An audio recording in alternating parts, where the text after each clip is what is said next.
ইয়্যাকা না'বুদু ওয়া ইয়্যাকা নাস্তাঈন। সম্মানিত কুমিল্লাবাসী, আজকে শুধু এখানে এটা বিভাগীয় ইফতার, কুমিল্লার মানুষও শুধু উপস্থিত হয় নাই, ব্রাহ্মণবাড়িয়া, চাঁদপুর থেকে শুরু করে আমরা যেটাকে বলি গ্রেটার কুমিল্লা, আমরা আগে একসাথে ছিলাম। পরবর্তীতে এটাকে খণ্ড খণ্ড করে বিভিন্ন জেলায় রূপান্তর করা হয়েছে। তো গ্রেটার কুমিল্লার যারা এখানে উপস্থিত হয়েছেন, বিএনপি, জামায়াত ইসলামী এবং এনসিপির সর্বোচ্চ যারা নেতৃবৃন্দ এখানে উপস্থিত হয়েছেন, সবাইকে গ্রেটার কুমিল্লার সন্তান হিসাবে আপনাদের স্বাগত জানাচ্ছি এই কুমিল্লার মাটিতে। এবং সাথে সাথে আজকে আমরা কোনো দ্বিধাবিভক্তি করব না। আমরা আজকে আমাদের একটা পার্টি, সেটার নাম হলো ইফতার পার্টি। আমাদের পার্টির নাম কি আজকে? পার্টির নাম কি আজকে? এই ইফতার পার্টি থেকে আমরা ঘোষণা করছি যে বাংলাদেশে আমরা যতদিন জীবিত থাকব, বাংলাদেশে ইনশাআল্লাহ চাঁদাবাজ, সন্ত্রাস এবং দুর্নীতির কবর রচনা করব ইনশাআল্লাহ। আমরা এই হেদায়েতের দাওয়াত নিয়ে চট্টগ্রাম গিয়েছিলাম, আজকে কুমিল্লায় এসেছি।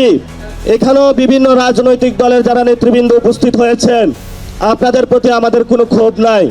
ছোট ভাই হিসাবে, সন্তান হিসাবে আপনাদের কাছে একটা আবেদন, প্লিজ যারা এই যে কুমিল্লার বাস স্টেশনগুলোতে চাঁদাবাজি করে, সিএনজি স্টেশনে চাঁদাবাজি হয়, মেডিকেলে চাঁদাবাজি হয়, আল্লাহর রাস্তায় আপনারা এগুলা বন্ধ করেন।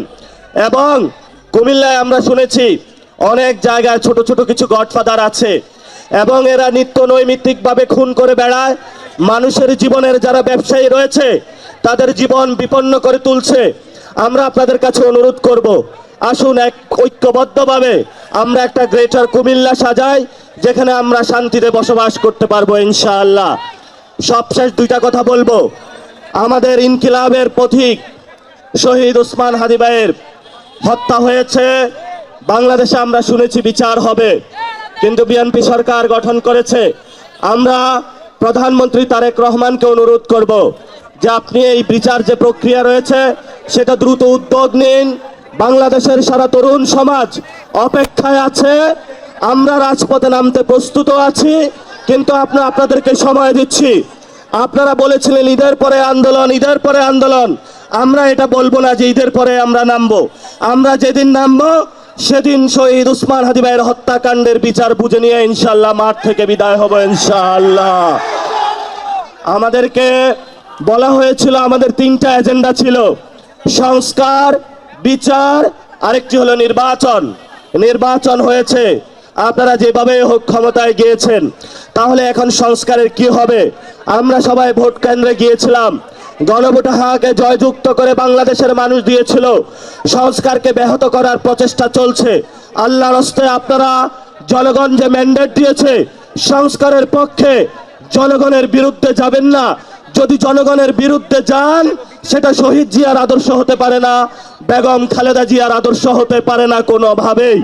এজন্য আমরা আপনাদেরকে অনুরোধ করব, যেই পথ শহীদ জিয়াউর রহমান, বেগম খালেদা জিয়া এই বাংলাদেশের মাটিতে জীবন দিয়ে প্রমাণ করে গিয়েছিলেন যে বাংলাদেশের মাটিতেই থাকবো, এখানেই শহীদ হব, তবু বাংলাদেশের মানুষের সাথে গাদ্দারি করব না, সেই পথে আপনাদেরকে থাকার আমরা অনুরোধ জানাচ্ছি।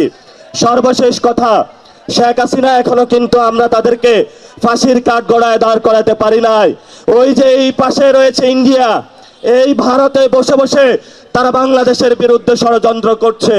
আমরা প্রধানমন্ত্রীকে অনুরোধ জানাবো, নির্বাচন হয়েছে, এখন বিচারের উদ্যোগ নিন। আপনাকেই তো শেখ হাসিনা এখানে বাংলাদেশে অনেক নির্যাতন করেছিল, অসংখ্য কুমিল্লার ভাইদেরকে হলো এখানে রাজপথ থেকে ধরে নিয়ে গিয়েছিল। এই যে কুমিল্লার সাক্ষ্য ভাই থেকে শুরু করে প্রত্যেকটা ব্যক্তি এখানে ইয়াসিন ভাই নির্যাতিত হয়েছিল আমরা জানি। কিন্তু আমরা এখন কি দেখতে পাচ্ছি? শেখ হাসিনা ওইখানে বসে বসে হাসছে, আর রাজপথে আমরা এখানে বিচার চেয়ে বেড়াচ্ছি। আপনারা বিচারের উদ্যোগ নিন, ইনশাআল্লাহ নতুন বাংলাদেশ গঠন হবে। সবাই ভালো থাকবেন। ইনকিলাব জিন্দাবাদ, বাংলাদেশ জিন্দাবাদ, কুমিল্লাবাসী জিন্দাবাদ। দেখা হবে রাজপথে ইনশাআল্লাহ।